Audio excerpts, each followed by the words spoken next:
The Kindred is a voxel-based godlike game featuring customizable worlds, tons of mining, farming, building, and much more. The game starts off with an overhead viewpoint that looks a lot like a real-time strategy game, and to begin, you're seeing all of your kin all over the map. Kin are small little people that you can fully control.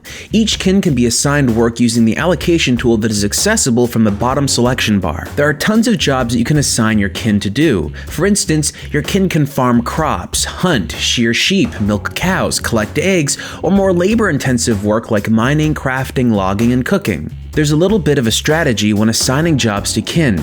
Each kin will be more proficient at the job based upon their age, so someone who's pretty old probably wouldn't be the best miner. It's important to address the work accordingly so you get the jobs done a lot quicker. Whenever I play, I'm always sure to address every single job to at least one kindred. That way, no matter what the job is, it gets completed, because that is actually kind of important. Any job related to food gathering feeds your kindred, and if they don't get fed, well, they're probably gonna die. Where mining and logging might seem not as important as food gathering, well, they actually are. These activities will allow you to collect a lot of materials, and these materials can be used to build lots of objects. Things like chicken coops, lights, buildings, and a whole bunch of other materials including beds. Without these items, you won't be able to cultivate food as fast, and in some cases, you won't be able to cultivate food in the exact same ways. You can actually build machines that give you greater access to building more kinds of food and help you out with other kinds of activities in the game. Both food gathering and material gathering work together to build a really interesting system that's really fun to get to learn.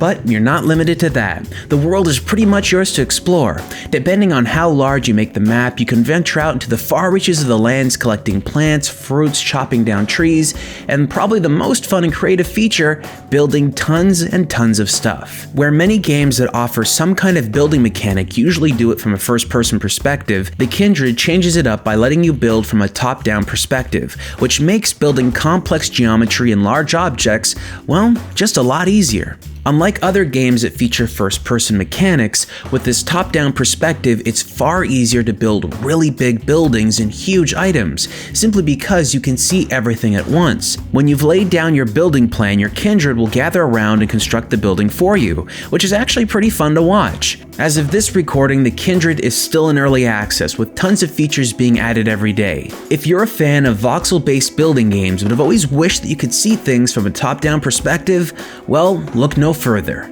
This is the Kindred.